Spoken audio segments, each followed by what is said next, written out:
Good evening. The bodies of 9 of the victims of yesterday's air crash in the southern Alps have now been recovered. Rescue teams faced the danger of avalanches as they searched for bodies strewn across the snow-clad side of a mountain in Mount Aspiring National Park, northwest of Queenstown. 5 Canadian and 4 American tourists died in the crash, along with pilot Paul Campbell of Wanaka. The tragic sight that greeted today's search parties left little doubt that death for the 10 people aboard the Britain-Norman Islander would have been instant. But the job of recovering the bodies from the difficult terrain was long and difficult. The aircraft has crashed into a snowfield about 5,500 feet. The aircraft's broken up. It slid approximately 1,000 feet down the hill. And the aircraft is the fuselage part of the aircraft is at the base of some bluffs not too far off the valley floor. The 20-strong team on the mountain managed to collect 9 bodies today. The last will remain in the snow and ice for at least another night.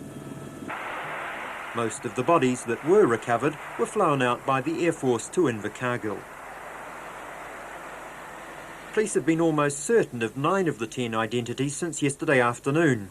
They can't release names until formal identifications have been carried out, but have been in touch with the next of kin overseas. But a Queenstown hotel night worker says that should have been done sooner. He ended up fielding late-night calls from frantic relatives. They just thought they'd get put through to the room just to confirm that everything was okay, and I didn't have anyone to put them through to. As such, nobody had informed them. Next of kin had not been advised through the normal channels. They were ringing up trying to confirm that everything was okay, as people tend to do when they hear about an air accident or something like that on the other side of the world. They had their itineraries, they knew they were travelling around through Queenstown, they knew where they were staying by their itineraries, and it ended up. But these people, this is the first they heard of it. Counting their blessings today were an Australian couple who might well have been on the ill-fated flight. Well, we're all keen skiers, but it was definitely a choice between skiing or going on flight. So the main reason we were here was to ski, and luckily the skiing was the final choice. How did you feel when you found the plane had gone down? Sick. I turned to Pete and I said, well, that could have been us.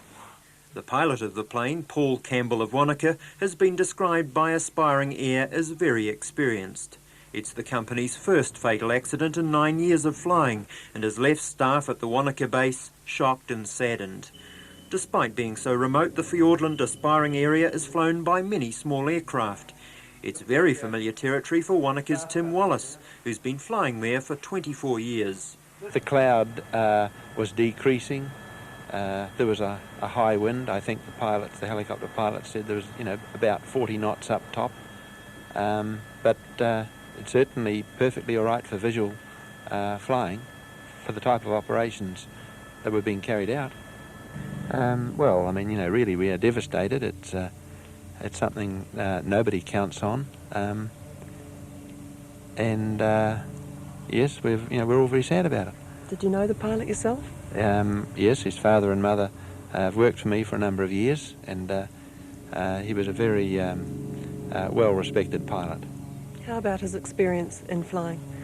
Well, we've all got to start somewhere. I mean, when I started in '65, I had no hours, and you gain more experience the more flying you do.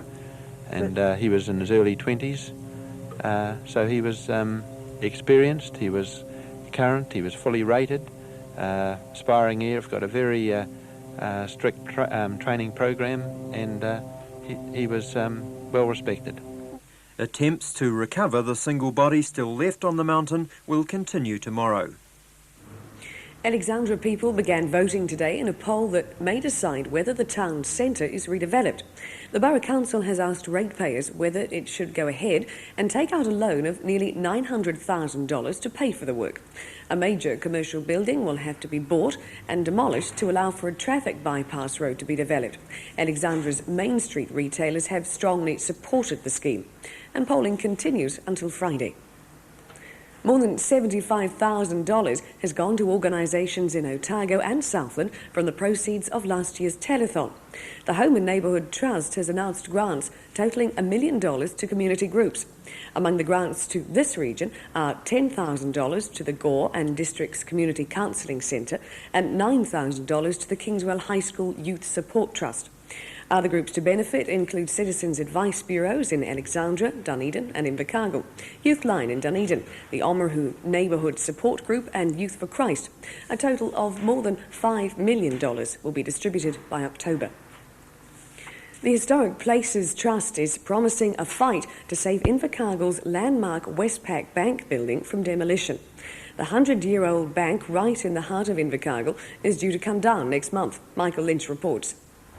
Invercargill's Bank Corner is as much part of Southland folklore as the farms that made the province famous. The War Memorial has been here since the Boer War, and the Westpac Bank building, the old Bank of New South Wales, has been here for over 100 years. The stately old BNZ building is across the road, and the National's on the other corner. But now Westpac's built another bank, and the plans are to pull down the old building next month. Southland is sceptical of redevelopment plans. Just along D Street, the ornate Majestic Theatre came down 5 years ago, and there's been a gaping hole ever since. The Trust says time's getting short to save the bank from a similar fate.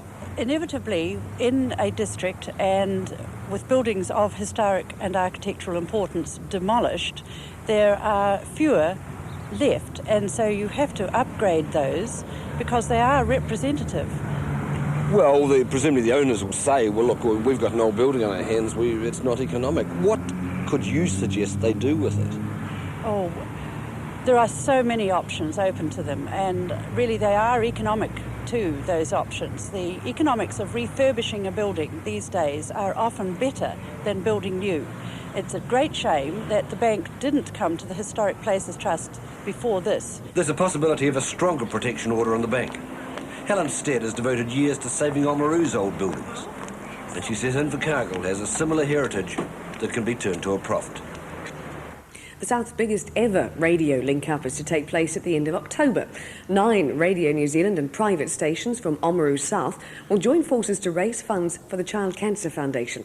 $300,000 is needed by the foundation to pay for units that will be used by out-of-town child cancer sufferers and their families. Another $500,000 towards the cost of the building is coming from the Cancer Society to house its administration staff and also adult cancer sufferers. And apologies for the beginning of the programme this evening. It seems there was a problem in Auckland, but definitely not here. We'll be back tomorrow. Good night.